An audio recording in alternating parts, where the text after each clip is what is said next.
Good morning. Happy Sunday. Happy Easter. Um, he is risen. It is Sunday, and it is another episode 4 of Sabbath Sundays. I'm here with my really good friend and Christian brother and Christian inspiration and teacher, Linus Morris Jr. Last week I had Linus's father on, and now I'm the younger version. you're the younger version. Yeah. Actually, your dad said he's always so funny.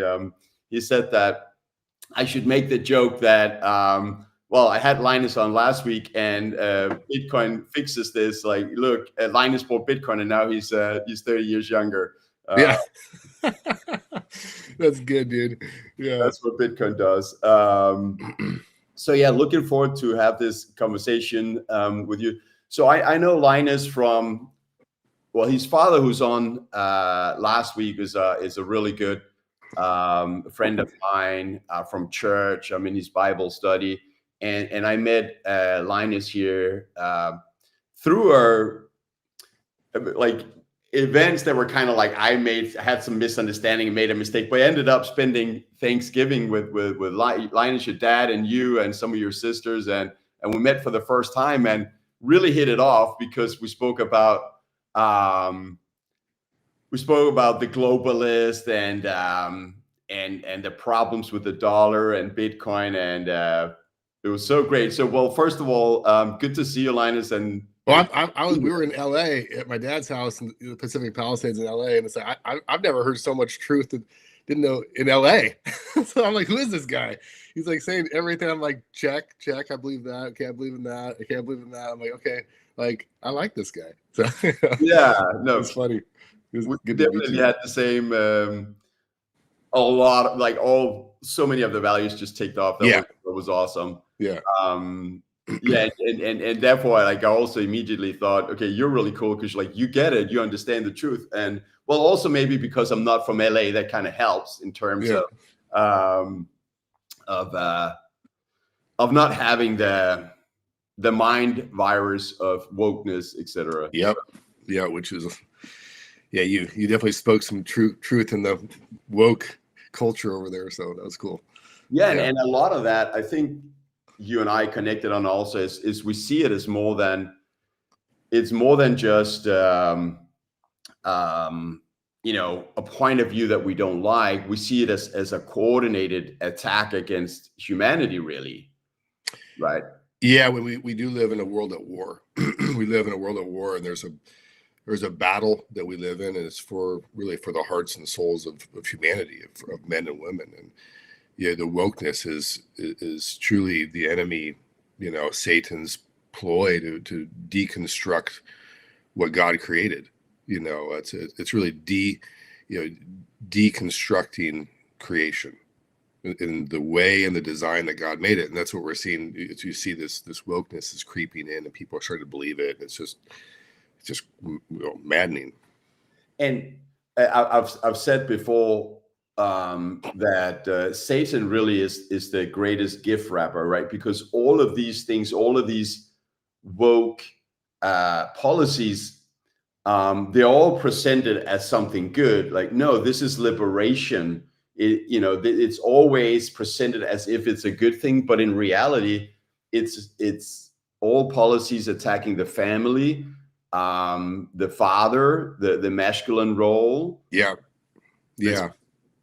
Let's make government the daddy, school the parent. It all started in the garden, man. He came in, is like, hey, go eat from that tree, and you can have the knowledge to say you could be like God, and it's just, man, he's been doing it ever since. So yes, and succeeding, and the thing is, if you could say, well, but there's good things in that. There's strong feminism, or there's some good things in it. But if you look at it, every single policy is negative for the family. It breaks up the unit. It makes us separate, makes us want to not depend on each other, so that we don't have that unit. And it's all anti marriage at the end of the Yeah, day. right. And what has happened when all these things have been pushed in society is higher divorce rate, lower marriage rate, less reproduction. Yeah, you're seeing the destruction of the family, and also the destruction or of the role of the father, which has really been attacked for decades. And so you have boys growing up with either fathers that aren't there, or their fathers are passive, they're checked out. And not only that, but they don't know how to initiate and raise a boy to become a man. And that should be a very intentional, very designed, very, just a very much a sequential aspect to that. I got 3 boys and I'm having an absolute blast. My goal is to raise them up to be men that know who they are, that they know they have what it takes, that they love God, and they can have impact in their world for good. Walking with God and impact for God's kingdom. But man, that's sure been hammered in our culture. That's why you see so many men that don't know who they are. They're weak men, passive men, or they're angry men, and you see both sides. But it's with ministry I'm with. We help guys restore that masculine heart so they can be fully alive and free and learn to walk with God and affect the world. Yeah, and we're gonna touch upon that maybe in the second half or later on the show here. Talk about what it is you do with the expeditions and helping men recover their masculine warrior heart and their faith and to walk with Jesus and live according to Scripture and what it does for you as a man and what it does for your relationship, your marriage, fatherhood, etc. So that's going to be a great conversation, and it's something I can highly recommend. I went on this, so that's we hung out a little bit 1.5 years ago. I think we met again after that, but then last summer I went on an expedition with you, Adventures of the Heart, and it was it was life-changing and such a great experience. I learned so much. So we'll talk about that more. So stick around and hear about that, and that's something that there's more coming up this year, and we can talk a little bit about that. Linus, so as a Bitcoiner, this channel, the show Sabbath Sundays, the idea is to introduce Christians to Bitcoin, and Bitcoin. Introduce Christians to Bitcoin, and then Bitcoiners to Christianity. I see, and the reason is like going down the Bitcoin rabbit hole. It just appears that there's a lot of evil coming from the concept of central banks and fiat currencies. And we know from the law of Moses and the 10 Commandments that thou shalt not steal. Yeah. But it's a built-in policy in something like the dollar, where there's no actual value backing it, to just print more, which creates inflation and everyone's struggling. And in reality, they're just stealing from us. So something like the dollar is just an organized system of stealing from us day after day. And they tell us it's a good thing for us. We'll keep the wheels running in society. But in reality, they're just stealing the value of our savings and diluting the value of our salary, and that gives us all sorts of problems. And so what I think is interesting is that these all of these policies, it seems to all like be funded and coming from the elite and the central banks, and they can finance all these agendas. And I think Rockefellers were part of funding the feminist movement, again presented as something good, but in reality it's like is a woman liberated by essentially giving up being with family and go work in a cubicle somewhere and have another man or boss to serve and pay tax. So, and that's why someone like me, and we connect on that, believe that Bitcoin can be an answer to that, because Bitcoin cannot be diluted. So it's more scripture. But what's your thoughts on those things? I mean, yeah, I mean, I think you hit about 3 or 4 points there. I'm trying to pick one. I speak a lot. Yeah, I mean, from a biblical perspective, there's a, First Timothy talks about, you don't muzzle the ox while it's working for the grain, but the labor is worthy of his wages. So it's a great verse. So it's like, when you work hard, you're worthy of the money that you get, right? It's like, you should be hard work, you get compensated. And the problem is that money is being devalued so incredibly fast. I was reading that since 2020, I think the dollar's been devalued 26%, I think, since 2020, or it's roughly about 7% a year. Am I right there? Yeah, I think average last 50 years, I think it's about 7% a year. And then I think after COVID actually accelerated how much. Yeah. And I think for me, it's like, wow, it's just,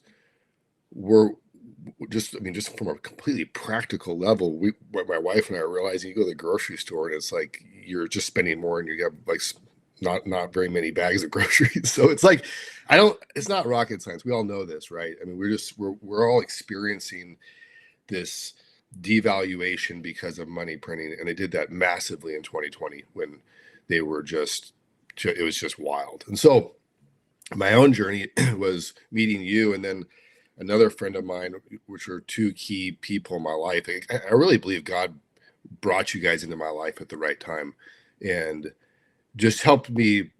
What do I do? Like, obviously, I know about globalism. I know about these globalists. I know about the central banks. I know about all these things. Well, you kind of feel helpless to that whole machine. And so then my discovery of Bitcoin was like, wow, I can get out of that hellhole in a sense. And so I remember the day, like, I had a stash of cash in my gun safe, and I had this moment where I realized, like, it's just rotting in there. Like, my money every year is getting less and less in that gun safe, just like and so I remember I just cashed it out, went down to the bank, deposited the money, then put it right into Bitcoin. It's doubled since then. So it wouldn't have doubled in my gun safe, I'll tell you that much. So so I just, just a small example, but I love what Bitcoin is doing every year of just growth, and it's just so different than the fiat, where they can literally just print, which goes back to that verse I was saying. It's like, here you are, you work hard, and maybe you save, and then that savings just gets devalued over time, and that's just incredibly sad.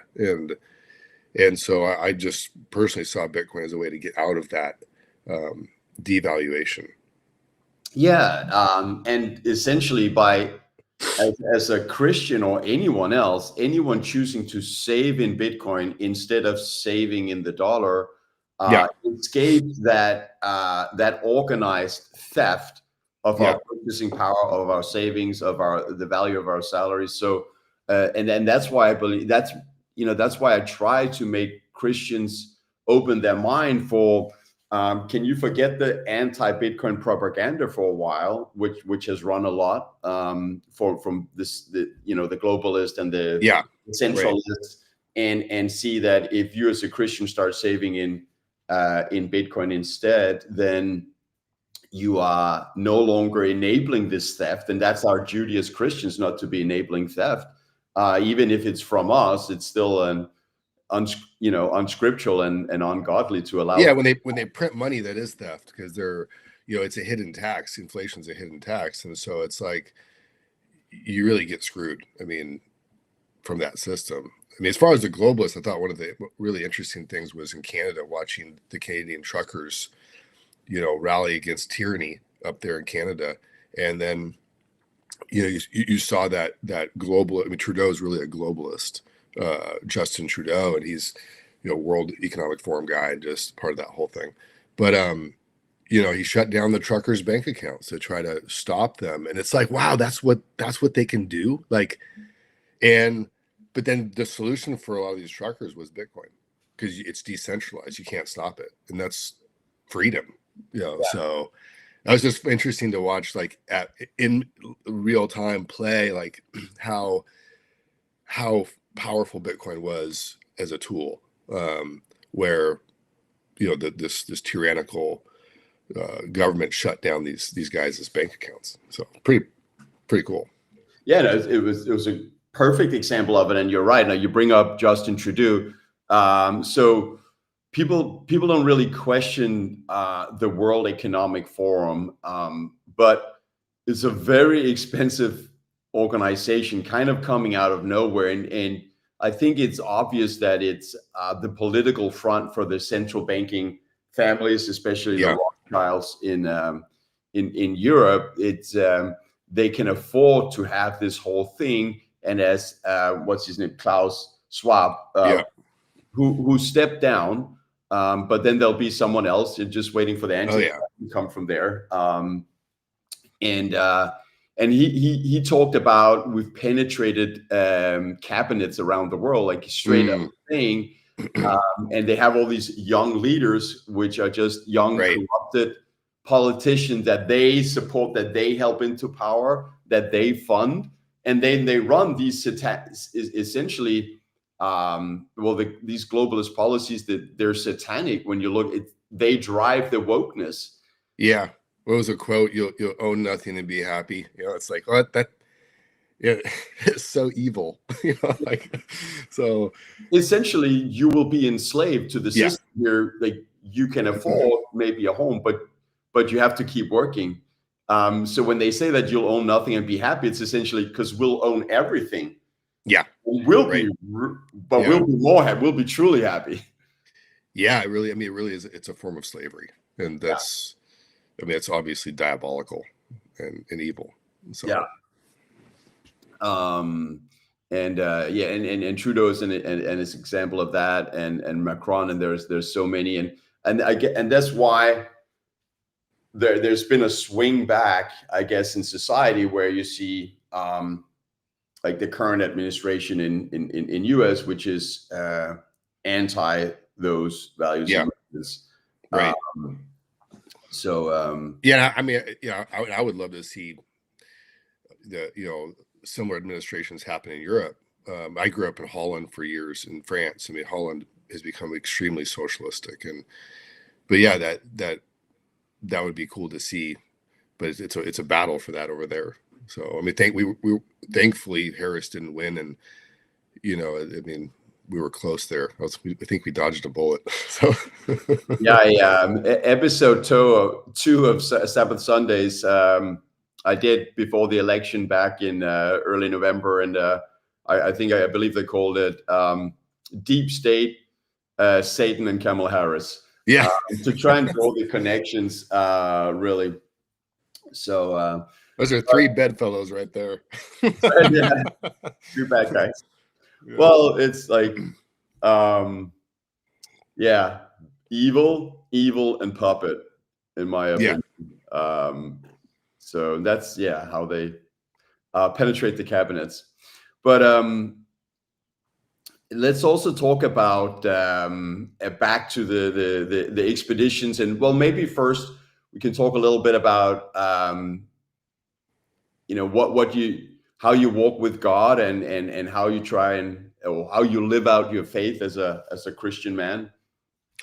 Yeah, I grew up. My parents were missionaries, church planners in Europe, and so I grew up in a Christian home, and just knew a lot about, obviously, God and stuff. And I was a pretty adventurous kid. I loved, in my 20s, I was surfing all over the place, and kite surfing and rock climbing, and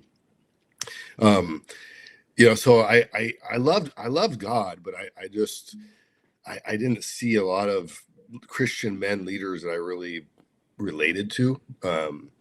Just be honest, a lot of them just seemed like they weren't that masculine, or just kind of nice, really nice guys. So yeah.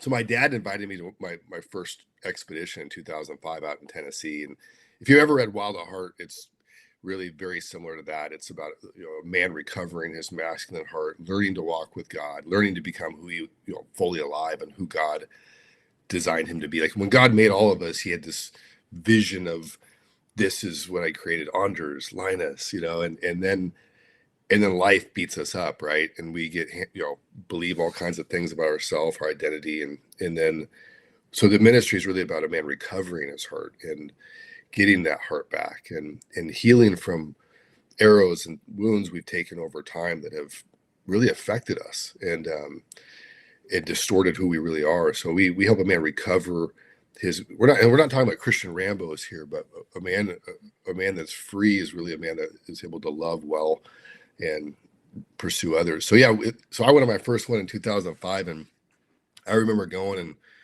reluctantly, because I was like, okay, Dad, my dad invited me. He's like, what are you getting me into here? Another one of these like kumbaya, like men's church retreats. I didn't want to go, but I went just kind of because it's like, okay, like I'll go because I want to be with my dad. I love my dad, and but it was like shocked me and completely shocked me. I remember going out there, and I remember being around these leaders, and I'm like, I'd like to be like them. Like, I mean, I really saw something that for me was very attractive, which was an authentic masculinity and men that love God, and but they're real dudes, and they really I don't know, there was just a strength to them that I was drawn to, and but 100% committed to Jesus. And so I was just like, really, and they kept on inviting me back, and I kept on going back over years. And after all these years, I mean, I'm one of the leaders now of it, and all my friends have come, and I've seen so much life change. It's just been in my own life and in other people's life, and so that's why I keep doing it, because there's nothing cooler in the world than seeing a man become fully alive and free. I mean, there's nothing cooler to see that kind of transformation. So that's why, I love doing what I'm doing.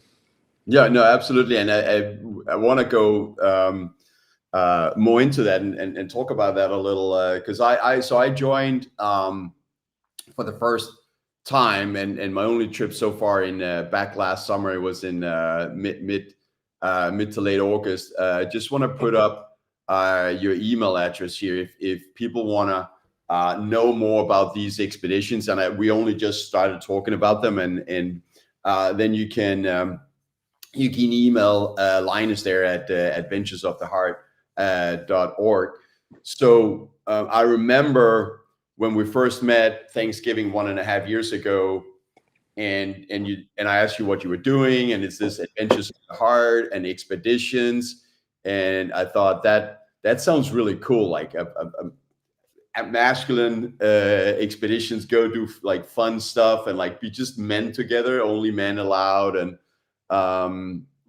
so there's no fronting, or I mean there can still be that among guys, but just like the thing, it's only about men, and maybe there can be some openness there, into yourself, and be honest, and you're just with other guys talking about guys things, and with God, and recovering the masculine heart. So I remember thinking that sounds really cool and interesting. I would love to do that one day, but it also costs money, and then I need to find the time, and we all have all these worries in our lives and things we think of, and we want to prioritize, and then some of these things that are actually, I think, really valuable and really necessary and important, we push them because we feel less of an urgency. It's important, but maybe if it doesn't feel urgent, then we don't get it done. But I can just really say I was so happy to say, no, I'm gonna do that, and then what you get out of that experience. So it's very much worth it, and it's, by the way, very affordable. You guys are doing it basic at putting this together at cost, and your organization is driven in another way. So something I really find it was an amazing experience and worthwhile and taught me a lot. But why don't you explain a little of what it is? Because I mean, I got out there and I had the bigger picture, but I didn't know exactly what we could do.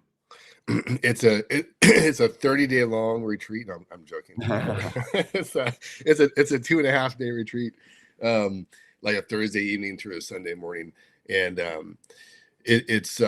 we really combine adventure with we have about 8 sessions that we do. It's really about the masculine journey and how to really become fully alive and free and walk with God. That's kind of builds every session, but we also combine them just adventure and fun, because you can't, I mean, no guy wants to sit for 3 days on his butt and just be bored. We love doing stuff together. So I think this next one we'll do like a 3-gun shoot. We're working with the Ojai Valley gun range, and we'll do a pistol area, then we're going to move to AR rifle, then we're going to go to skeet, and it's designed for somebody if you've never shot, it's perfect. If you have, you're going to have tons of fun.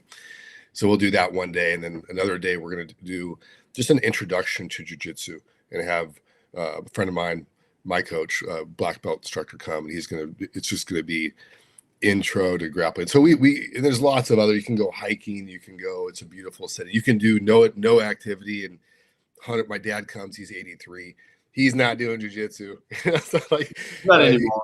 No, but everybody could participate at whatever level they're comfortable with. But we do build in just a lot of fun. So 80% of guys that come say it's 3 of the most powerful days of their life, because for one, when you learn to connect with God and hear his voice about who you are, and that's life-changing. We don't care if guys remember anything we say as speakers, but when God tells you who you are and you begin to believe that changes a man's life. And God is in the business of restoration and validating his sons so they can be restored. That's what we facilitate, is a man just getting his heart back. And because, I mean, life beats the crap out of you. I mean, this, I know this, and life is rough. And so, having 2.5 days to have time for the heart is, I didn't even know what the heart was when I first started. I thought it was just emotions. That's what Plato taught, is the Platonic view was you had the mind, you had reason, and that was the top value, then the emotions. That's not true. The biblical word for the heart is the real you. It's like your soul. It's where God lives. Jesus lives when you become a Christian, lives there. And it's your deepest thoughts, your conviction, your courage, your strength. It's the ultimate you. And so that's what we're after recovering on these events. So yeah, and that's what I got to experience, and very, very powerful. I know we've spoken about, because you're now, I'm in this group that you're running Thursday mornings as a follow-up alumni of going, and we're doing a bunch of different exercises on a weekly level, and also reminding us, like, this, you got me back into journaling again. Which is so crucial, because things happen in life and then you get knocked off course, and now I'm back to journaling, and really that's where I learned to speak with God and hear his voice, not audible for me, but we've spoken about often when we pray, we're asking for things, and praying can just be always this, like, I want this, and like, can you fix that and do that for me, dear God. But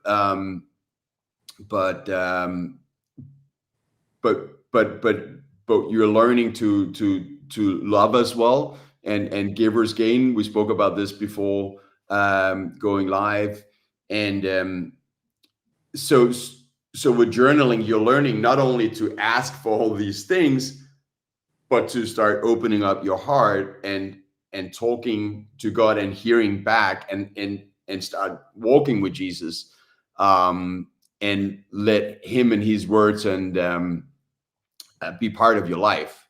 Mm-hmm. So that's very powerful. That was something very new for me. I don't know if you want to comment on if there's anything there you can say to, because I'm relatively new to it, obviously, but the overall thoughts about what's going on there when journaling and. Yeah, man. I a lot of my upbringing, I just, it was so much about duty and learning tips, learning techniques, but having to, I kind of felt like God was pleased with me if I was studying or doing things for Him, and it changed a lot for me was really enjoying time with God. That's just enjoying spending time with my Father, and then just experiencing and feeling His delight over me as His son, and so yeah, my time with God and what we do and teach guys to do is go to God with questions about who you are, your identity. Jesus, would you show me how much you love me? And He'll speak. Obviously not audibly, but like you get an impression in your heart of like, and that's incredibly powerful. And it goes back to like, why did God create us? Like, right, that's a great question. Everybody should ask that, like, especially non-Christians. But it wasn't just to be a better service or better duty. It's really for intimacy.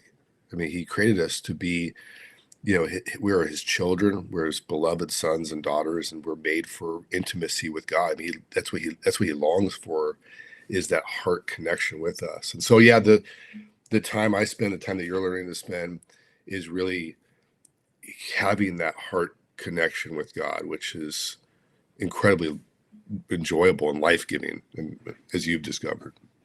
Yeah, it is. It's life-changing, and for me personally, he made a promise to me during this group that we're in now. This is what is that? Maybe 3-4 weeks back or something. It told me something. It made a promise of like a problem that I've dealt with for decades, actually. And like, from tomorrow I have your back, and then from next morning he had my back, and it was pretty powerful.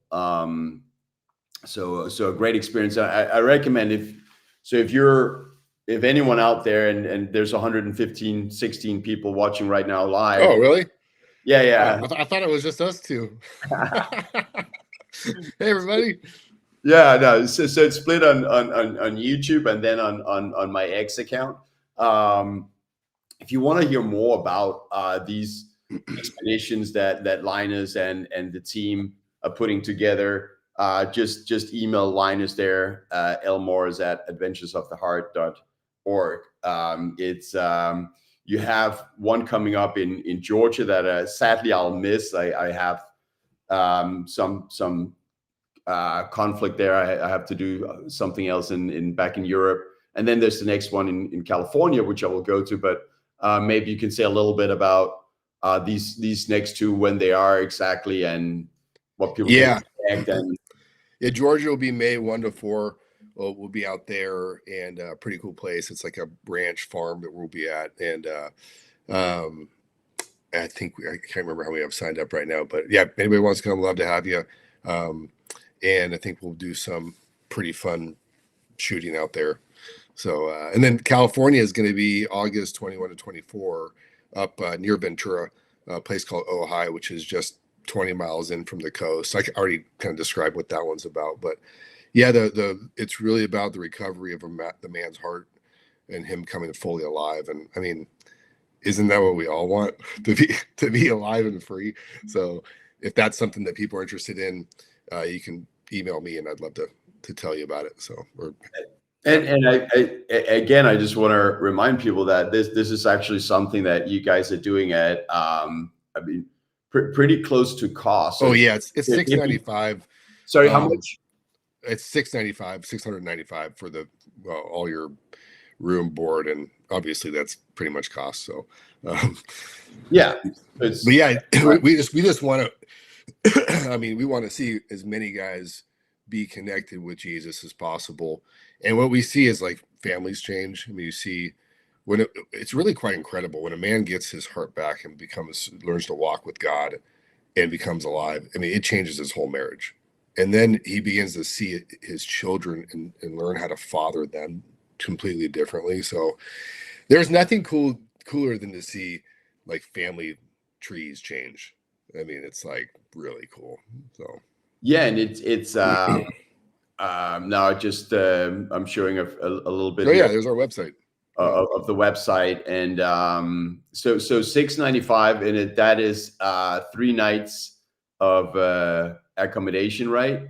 Yeah. And then there's then there's the activities, of which some are included, something is you can buy extra. For instance, I'm very much looking forward to is it 3 hours on the gun range on the high one? Expert expert guys running it, that we'll be with the professionals. So everybody's in safe, good hands, super safe, obviously. So we've never lost anybody yet. So right after all these years. Yeah, of course. And so what do we get to shoot there? Yeah, I remember reading it. I got to book that one independently. I have to remember, but actually two of my friends are coming to the one in California. I'm excited to go back and meet guys that I've already met through Adventures of the Heart. Good people, good friends, and then bring in two of my friends and to introduce them to the expedition. Yeah, let's get some Bitcoiners out there. I mean, I'm like very passionate about Bitcoin, as you know. Like I love it. So that'd be really cool. That'd be so cool. Yeah. And they both are actually. Yeah, they're both Bitcoiners, and they're both Christians. So that's good actually. I didn't think about that. Yeah. And what else is there? Then there's the jiu-jitsu. I was thinking that you were probably going to be the teacher, because I know that you're like a champion and win tournaments. Yeah, I'll leave that to I'm not a black belt, so I'm gonna leave that to the okay. Yeah. So, but yeah, I have a lot of fun doing that. That's a passion of mine, a big passion. I love it, and my sons do it too. And it's just, I love all kinds of sports. So man, just put me anywhere. I'll be happy. So, and jiu-jitsu, I mean, I did some different martial arts years back, and I remember somewhere I heard that most fights end up on the ground, and jiu-jitsu is very much about ground fighting, right? So, it's like grappling with submissions. It's a huge sport now. I mean, it's all over the world, and I mean, most UFC guys have a ground game in jiu-jitsu. I mean, it's like, you're right. If it goes to the ground, you got to have jiu-jitsu. I just, if it's on the feet, I'm toast. Okay. But I don't plan to ever get in a fight, so that's good. No. This, it's for a sport. But sometimes, having some abilities to self-defense, can put you at ease, and just like knowing that you have some level of defending yourself. Yeah, and our goal in the expedition, I mean, what we're doing on these events is, and guys can participate at whatever level they want, but we're just trying to wake up the masculine heart. And what happens over time is guys lose touch with that, and we become numb, and passive, and that's just so much of our culture. The media has just hammered masculinity. I mean, just incredibly so. And so we've really lost vision for what a man is in our culture. We really have, and we don't have the fathers anymore that know how to raise up, warrior sons. And so all we're trying to do with the shooting and the jiu-jitsu is just wake up the masculine heart. It's all low key. It's not like over the. It's a bunch of guys having fun, but there's something that does happen when you begin to do little things like that. Is it does wake up some part of your heart that maybe was dormant. It is every man's a warrior. Not everybody's is in touch with that, maybe at different degrees, but God, in Exodus 15:3, it says, the Lord is a warrior. The Lord is his name. Like, our God has a warrior heart. Like Jesus, what he had to do took a warrior's heart to go through all of the suffering, he was on a mission to rescue humanity. That's a warrior. And so And we're made as men in that image. That's part of our glory, as we reflect the image of God in our strength. And so we're just trying to waken that up on these expeditions. Like, yes, you have a strength to your life that God wants to awaken and to be re-engaged with that, because we need men who are strong in our culture. Like women, like wives, want strong leadership, strong men, loving leadership, good leadership. And so yeah, we're after getting that, helping guys get that back. Yeah, it's a great and fun experience at the same time. You get to have fun. So it's a beautiful, great journey to be on. And as you said, like, we're bombarded through our lives, and they created this narrative that, they're really good at making concept or names, like, call it toxic masculinity. So what went from what both kids, sons and daughters and wives wanting, like, a real man, a strong man, they switch that into calling it toxic. So now something that is actually good and that we all need and we all want in the families and in the relationships is framed like it's something bad, right? And then we should all be demasculinized and all be beta males, just to follow whatever. And then you see with women, become tough, and basically you're watching role reversal, and what is called the decreationism. It's here God had this beautiful design that men reflect God's image in women, and together it's a picture of who God is. We bear the image of God. And then what better plan would the enemy have is than to actually switch that. It's kind of wild, right? Like, hey, let's make the women like the men, and the men like the women. It's like, oh, that doesn't work. So you can see that's a great plan if you're the enemy, to ruin a culture or families or individuals, is to actually make gender so confusing, when that was God's absolute design from the beginning, is that he made male and female in his image, both uniquely, beautifully bear the personality of God. So it is funny because the narrative or this message has been that, but you women, wives, you're just being told that you have to live in servitude to your husband. But everyone forgets, and it's a purposefully removed from that narrative, that we as husbands and fathers, we are serving as well. We're also serving our family. It goes absolutely. Yeah. And I mean, a good man loves well, and he is, though it's in his realm of influence, especially his wife. I mean, there's a sacrificial love. That's what Jesus did. It was a sacrificial love. And that's what a man's strength is meant to do. Is his strength is meant to be for others, to love others, and not a Rambo type, a Thor, just iron fist. I mean, that's not what we're talking about here. It's a loving strength. And we both serve our wives and our children, and we also serve God, and then and we serve Jesus. But Jesus also served us. He has served us way more than we can ever serve him. He lived a sin-free life. Yeah. Then purposely went through torture. Yeah.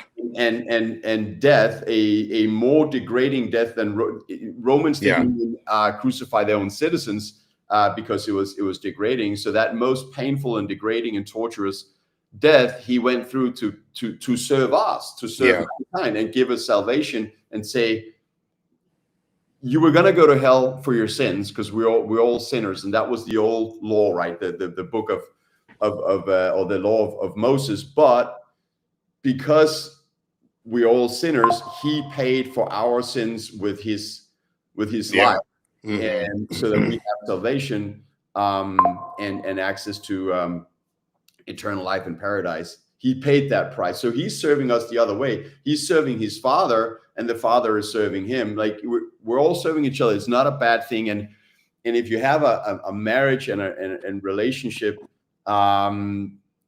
it's just stronger if you serve each other instead of this like, oh, we got to be independent and all the different levels. Well, of course the divorce rate is going to go up because now everyone's like me. It's the ego. Yeah, it's wild to see how powerful propaganda is, and I believed a lot of that, right? Until I became a Bitcoiner. That's why for me there's such an overlap between Bitcoin, the Bitcoin community, and Christianity. It's all about truth. Yeah, right. Yeah, that's really true. It's really interesting to me. Yeah. And learning how it's that narrative that's being pushed from the globalist side to bring down the man and the family unit, and we have now more abortions, higher divorce rate, and all of these things. It goes hand in hand with feminism and deconstructing the man. And that's the let me put your email address up again here. That's that beautiful thing of what you're trying to get men back on track with. And people can email you at lmorris@adventuresoftheheart.org. I went in August. I had a really good time, and I'm looking forward to the next one in August as well. So people can email you and learn more about what it's about and where it is and when and the cost, etc. and what happens. But another thing I think is crucial. You touched a bit upon it before, Linus. Is like one thing is us men doing this for ourselves, but as we start recovering our own heart and feel how much God actually loves us, and we can start healing, we will all, that will, as you said, that comes back into the family, that will rub off positively on your marriage and your relationship with your kids if you can be that man that God intended you to be. Right. And people, by the way, you don't have to be Christian to go on this retreat. No. Yeah. Right? No, if you're just curious, I mean, love to have you. But yeah. I mean, there's the old saying, you can't give away what you don't have. So it was just like probably one of the truest sayings ever. You can't give away what you don't have. I mean, true. I can't give you this cup if I don't have it, right? So, but that's true for life. It's like if you want to have, I mean, if you want to be a loving husband, if you want to be a great father, I mean, you have to get your heart back. I mean, you have to operate from a whole heart, and most of us don't have a whole heart because all of us have gone through hard things in life that breaks the heart in different ways. And so to restore that and have the heart be fully alive to God and fully free, then you have a lot to offer, like a lot to give away. And that's a wonderful thing when you see a man or a woman just have a lot to give whoever's in their world. And we don't see that often. We just don't. You don't. You see just a lot of broken people. Yeah, absolutely. And there's so much to learn about yourself here. Again, you don't have to be Christian, but actually I know you told me some guys come to Christ in these expedition, but there's no pressure for any of that. It's an exposure to the Word of God, and I think I'm guessing, but maybe you can tell me that a lot of things then start to click, and people can see some truth there and see the bigger picture, and can be inspired to see that wow, it's actually true. Yeah. We don't do small groups on these things. We don't do I mean, you could literally just come and experience it, and there's no pressure. There's no weird crap. No. I mean, we have about 8 sessions. I mean, and then we have some adventure, but guys can kind of engage at whatever level they're comfortable with. But yeah, most guys, like I said, it's some of the most powerful days of their life. And I think what's cool about Bitcoiners, I mean, I think Bitcoiners really are truth seekers. Very much so. And I also think there's an interesting thing where it's like they're connected a little bit with the warrior heart. You really know you're fighting against something big. And it's like, so I love Bitcoiners. I think they got a little what's the word for it? They got a little fire in them. They got a little they're willing to, they got a little challenge to them. They're willing to push back on something, and I love that. Yeah, no, absolutely. It's I mean, of course, it's not necessarily everyone feeling that way, but it is definitely, I think, a tendency amongst Bitcoiners. But overall, absolutely much so, and you could say it, even generalize that there is a lot of there's a lot of, like, Bitcoin is like a big drive in many of us wanting to tell the world, our friends, our families about Bitcoin, is because we believe that we are in a war against a centralized enslavement. And I'm not discounting anything about actual physical slavery, but slavery in the terms of how we're just being robbed from financially. So the bottom line, someone else benefits from the fruits of our labor. As you said early on, you'll own nothing and you'll be happy. Yeah. So, we saw where our tax money's been going to recently too, right? And it's like horrifying. I mean, the things that the government has been taking our hard-earned money and then putting it in all these things around the world that are just diabolical. And so it's like, wow. We all kind of knew that. We kind of knew that, but then to see it's like, wow, this is what they're doing with their money. Pretty wild.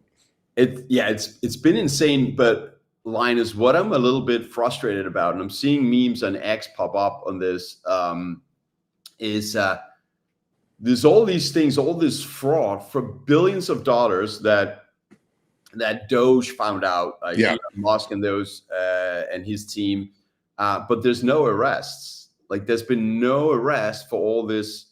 Why does it stop there? Is it gonna come? But there's all these things, and there's the files coming out, the JFK files and Epstein. I mean, that's a great question. I have no idea the answer to that. I mean, I think everybody would like, what we're looking for is justice.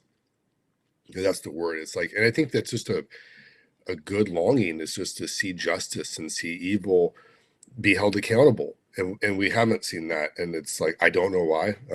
I was hoping that we'd see more by now, but I hope it does. And we want to see, as Christians, and you want to see evil stopped and there to be an accountability and to be justice. And so, I hope that happens. Yeah. So that's something I ponder on. Is it because it takes more time, or is it because they can strike down and arrest, a citizen for way smaller things than stealing 5 billion or 500 billion? I mean, it was trillions of dollars being wasted and spent on anti-human things, where I would say essentially evil satanic things that have been funded with this, and it's all part of that, the elite, and money laundering. I mean, kickbacks. It's that's pretty obvious that's been discovered now. But again, it's like, who's getting the money? Why aren't they being held accountable? And I mean, we live in a really fallen world, and it's just another example of that there's evil in our world. That's a broken world, and that's just a great prime example.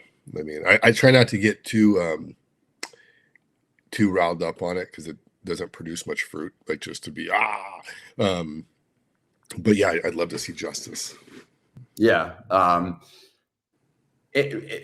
then I mean, I think what comforts me deep down, and I think a lot of other Bitcoiners as well. I mean, that's the thing. Bitcoiners and Christians really are fighting the same evil, but just, well, there's some Christians that then believe the narrative and don't see it as evil because it's been gift wrapped by Satan like such a good thing with the Pride Month and this and that, all these different essentially anti-human, anti-reproductive, Right.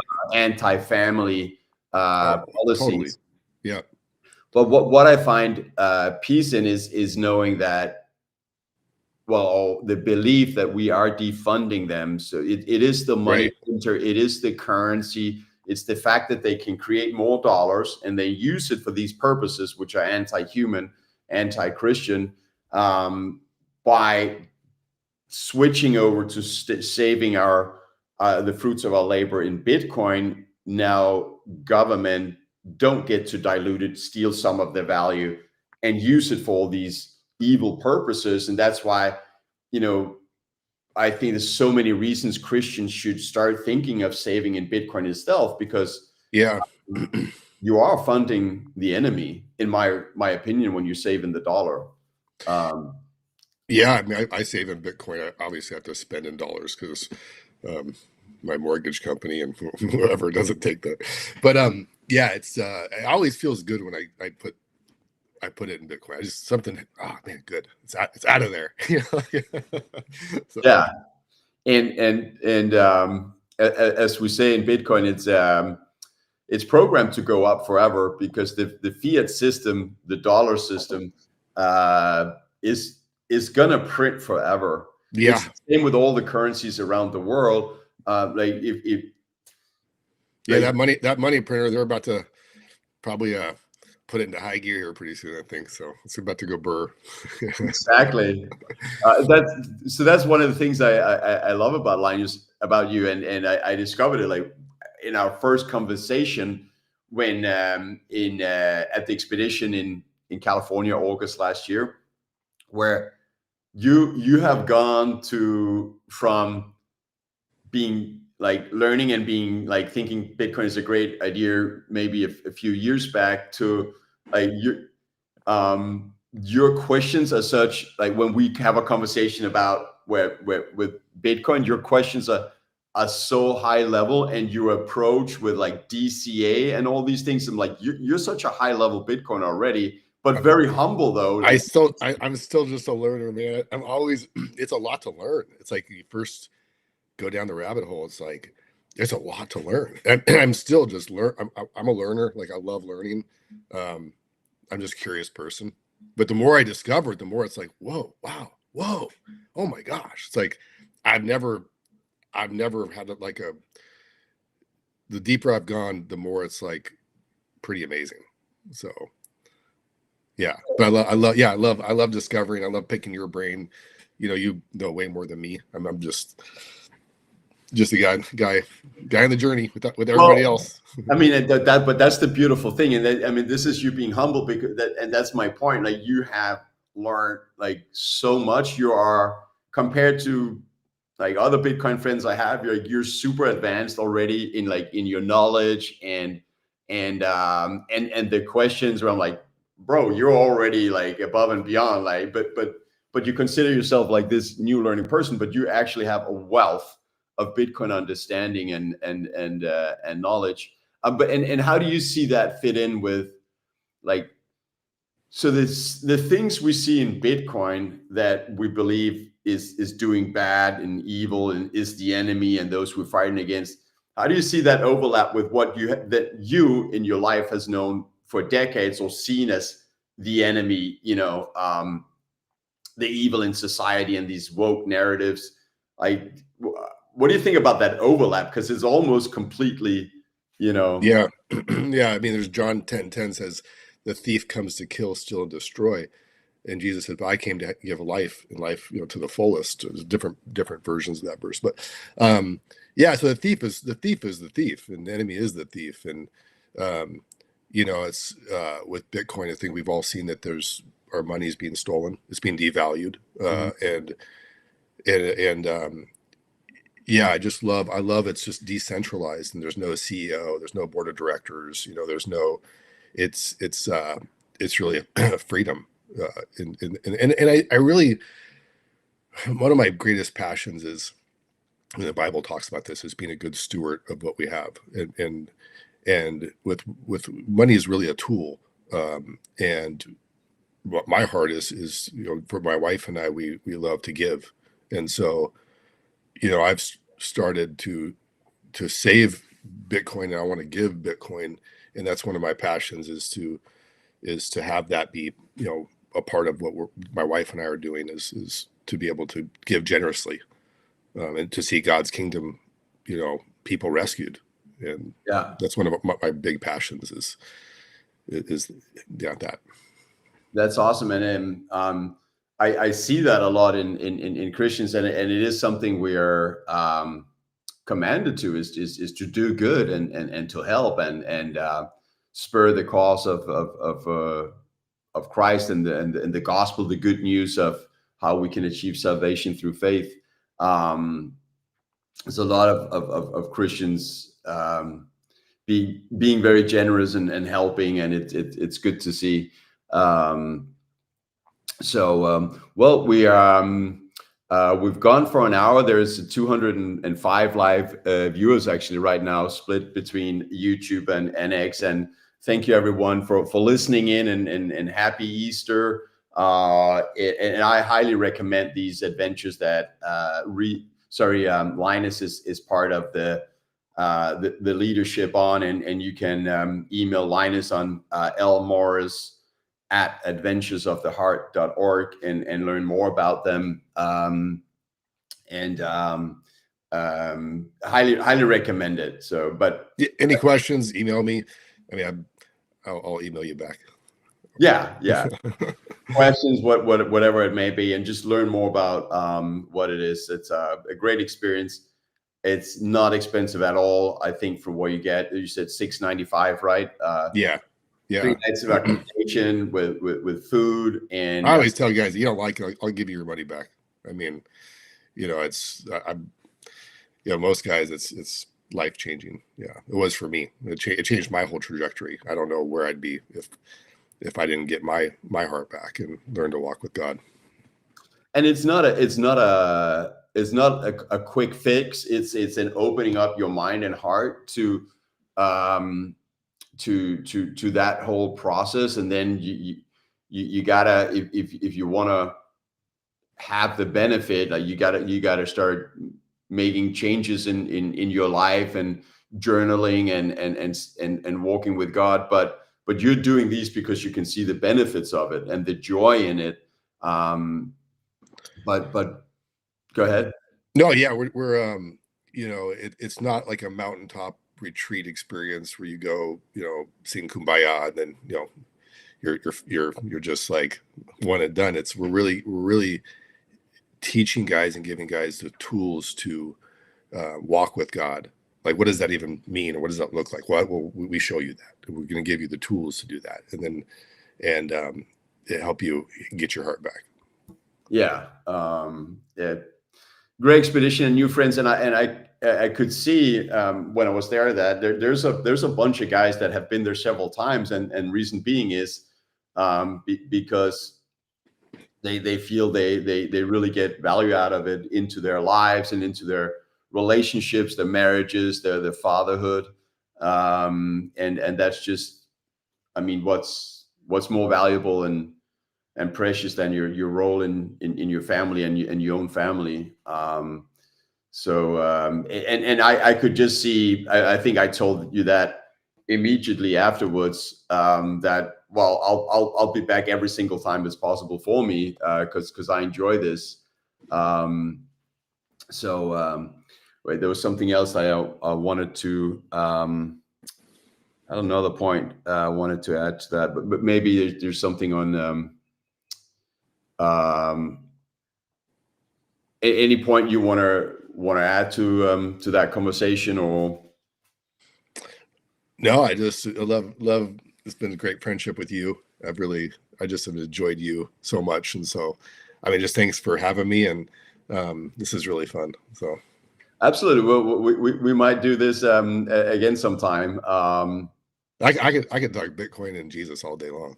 That's I'm glad you said that, actually, because that was something I was thinking before that I think is really interesting. So, I mean, those are two great topics, obviously, and there's so much overlap. And what opened my heart to Christ and God and the Holy Spirit and our Father in heaven, the Bible, the Scripture, the Gospel, was I really see most Bitcoiners in general are so critical thinking, like they're rational, they're smart, they're intellectually curious. So I was a non-believer and I was just thinking to myself, why is there all these really smart people, friends that I have in Bitcoin? Why are they Christians? Because were you an atheist? Were you an atheist or agnostic? I think probably more an atheist. Like agnostic is that people say, well, I believe there's something, I'm not sure what it is, and or what's the definition of that? Agnostic. You don't care. It's not, you're not ignore. So everybody has, when it comes to Jesus, has three things that they'll do. And one is to ignore Jesus. But we see that we see that every day with the people we know. It's just like, oh, I'm just happy to go about life and just live life. And I maybe that's there, maybe it's not. I don't really care, So that's one. You just ignore it. You ignore Jesus, or you can outright reject Jesus. I know I don't want anything to do with Jesus, and I don't care. I reject that. The third is to receive Jesus and to say, yes, I want to be, be part of that family and accept Jesus into my heart and live for Him. So everybody has those three choices. I think it's similar. Kind of with Bitcoin, I see somewhat similar. People either ignore it, or they reject it, or they go, "Let's go." So it's kind of interesting. But there's a curiosity with Bitcoiners. I think is really interesting that they are curious people. They're looking for for truth. Absolutely, there's that in common, and that's what opened my heart to the potential truth of the Bible, was because, well, these people are really smart, and some of them are smarter than me. All of them are smarter than me in at least a couple of areas, right? And yet they're believing, and why is that? And then I had some experiences, supernatural experience, I would say, and I became of the spiritual world, aware of the spiritual world, and became spiritual because I believe I really saw evil, and every time I was saved, and then I just through conversation realized that the Bible actually describes everything that I had experienced. I'm like, wow, can it really be true? Like that's so wild. But when you think about it, like the oldest pieces of the Bible that we have, I believe it's from around like 100 years after his birth. So it's around, I think, 95 AD or 125 AD after his birth. So less than 100 years after his crucifixion. We know for a fact that Jesus lived. We know for a fact, like historical scholars that are non-Christians, no one is denying the fact that Jesus was crucified. 100%. Yeah.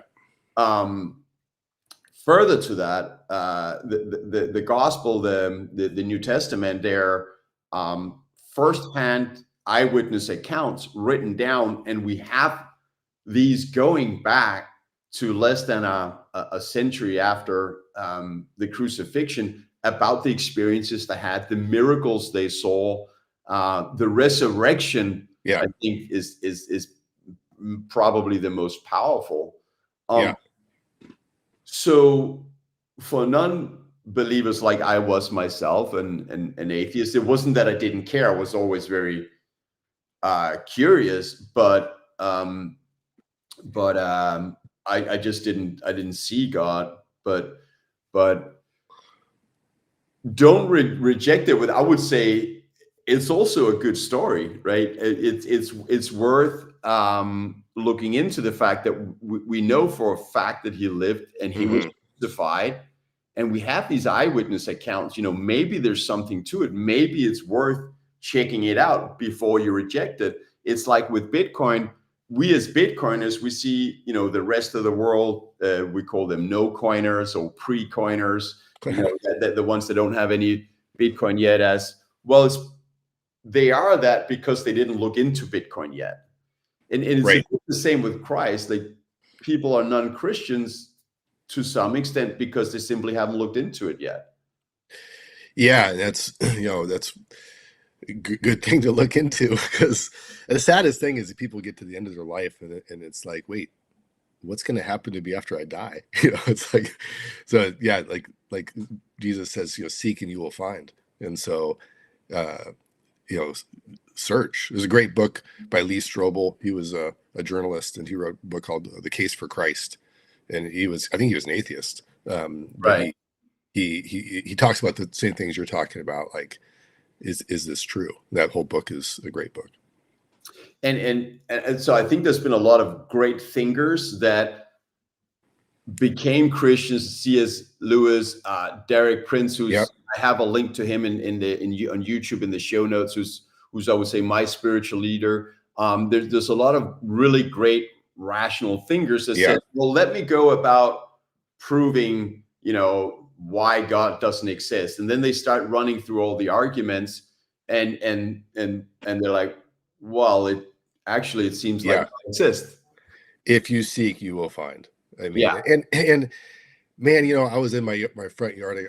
My front yard, everything's blooming right now. It's just, you got these maple trees and these big leaf hydrangeas, and you just see the beauty that God created. I mean, just this intricate design. I mean, just these. And if you look at creation, look at that. I mean, people are so fascinating. I mean, you can't deny that there's a creator, and so if there's a creator, well, go discover more. And yes, he has a son that came in the most humble way, came to earth and then rescued all of humanity. I mean, it's the most beautiful story ever told. And our mission, our journey as people, is to discover that story and then be connected with Jesus. Yeah, and people, once again, I just want to throw your email there. You can go on one of your expeditions without being a believer in Christ. You may not. If you're just curious, I mean, come and you'll have a lot of fun too. Yeah, and didn't you say that you're telling people, like, if they don't think it's worth it, you'll give them back their their money? Yeah, exactly. You don't like it, I'll give you a refund. Yeah, and I am. That's how much I believe in it. Yeah, I'm guessing that never happened.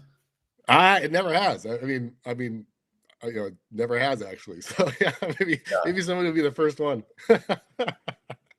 Well, hopefully not, but hopefully not. Yeah. No, it's the experience it themselves, and further to their argument for Christ. If people are not believing and we're just trying to look at this rational, all of his apostles went on to. I think there was one that survived being boiled in oil, and he came out and he was unharmed, but they all went to their death for their beliefs, and not in a group. It wasn't like there's three guys.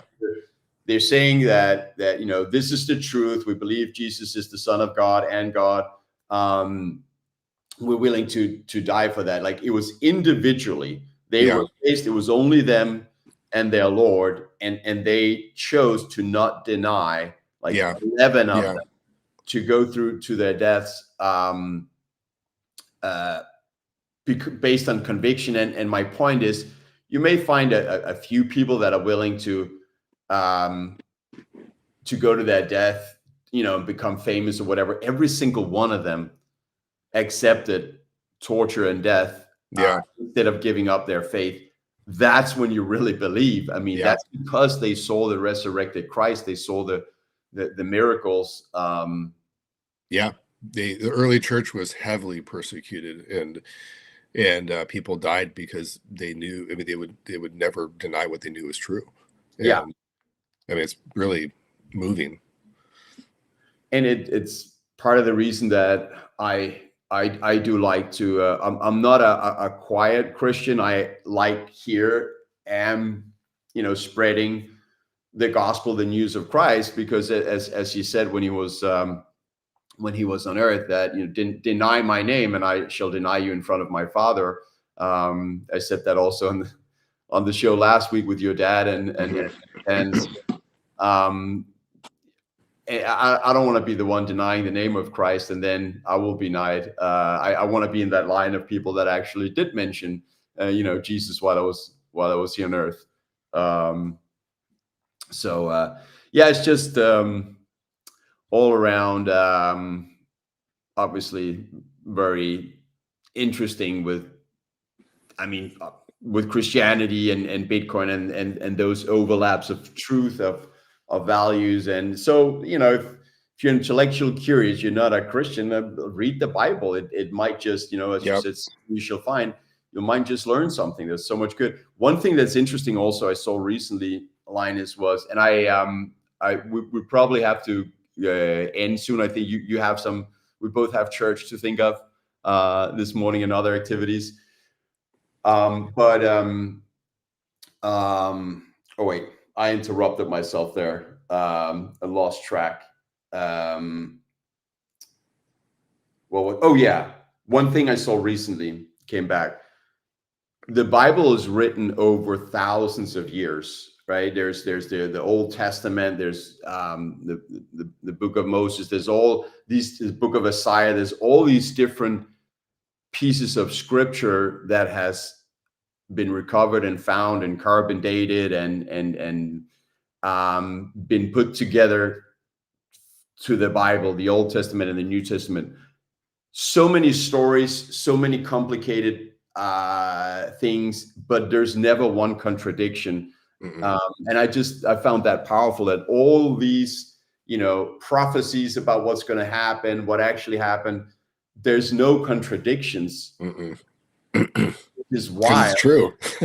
this is true. Yeah. It's great. Yeah. And yeah, I mean, the scriptures are, they if you begin to read the scriptures, something happens in your heart. And if you don't know God, just start there. Like you said, start in the book of John, or one of the first 4 books of the New Testament, and you start to read about who Jesus was. And it's an amazing guy. I mean, he's God, so it's pretty cool. And yeah, you have nothing to lose about reading it if you listen and follow principles of Christianity. If nothing else, you'll see your life become better. It'll improve your life. There's so much good wisdom there. Probably, God will speak to you as you expose yourself, if you open up your heart to reading the Bible. Once again, these expeditions, 4 Men, Adventures of the Heart, I highly recommend it. I went for the first time last year, going again this summer. You can email to lmorris@adventuresoftheheart.org. It's a great experience. If you don't like it, Linus will give you back your money, but I'm pretty sure you'll have a good time. Yeah, it's great, and there's just great guys that come. I mean, what we tell guys is, drop all the posing, all the BS, and just be yourself. And so you just get a lot of really authentic guys are just being themselves. That's really fun, to be around a group of guys that are not posing and just authentically themselves. That's kind of the culture of what we have. And actually, one thing I want to add before we go, if you have the time. Yeah, sure. So I learned that we all have a heart that needs healing. Like we just all do. Like no one have the perfect childhood, the perfect relationship with our earthly father. Like there's always going to be something there, and because I remember then we had that exercise where we should write down things from childhood in our lives, and like in terms of that, and I was thinking that, well, I understand if, like, everyone else has issues, but like I think, like me and my father, and that, he was a great father, and there's I'm fine. But then when I went through the exercise, I could see, well, I have also a wounded heart. I remember telling you about it, and you're like, yeah, Anders, that's not just something to neglect and just say, oh, that's nothing. There is something in it, and it's and everyone have a wounded heart and will benefit from healing, and it's a good journey to get started on. Yeah, I mean, Jesus obviously came to save us, but he didn't just come to save; he came to restore us. And Isaiah 61 said he came to heal the brokenhearted, give, set the captives free, give sight to the blind. And we're all the brokenhearted, and we're all captive to different things in life, whatever it is, and then given new vision for our own lives, and so Jesus came on his mission. A great mission was to rescue all of humanity, but also to restore us. I mean, if anybody's got kids, as a dad, I mean, how much do we want our kids to be fully alive and free, and who they were created to be? We all want that as earthly fathers. Well, our heavenly Father wants his sons and daughters to be restored and alive and free, and that's what we do on these events. Is we help a guy recover his heart, and there's an aspect of restoration, of restoring the heart, because nobody had, even if you have the best dad ever, nobody had Jesus as their dad. I mean, we've all taken some hard blows, some wounds, whether if it's through a coach or through just life, school, whatever. It's like nobody escapes life without taking some arrows, some wounds to the heart, and then part of our journey is to be restored, so we can be fully alive and fully free, so we can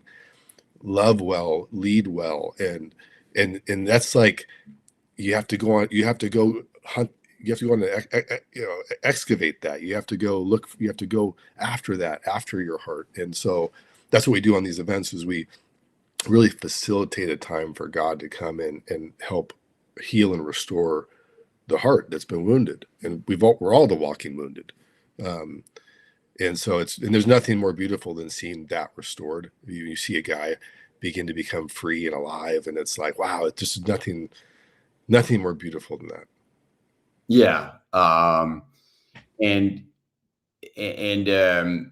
one thing also I remember hearing once, this is a long time ago, that I think there's a lot of truth to, is, we all parents make mistakes, right? And we all try to correct the mistakes that we feel our parents made. What happens is we make other mistakes because we're not perfect, and then our kids will try and not do the mistakes we did, and then they'll do other mistakes, and it's just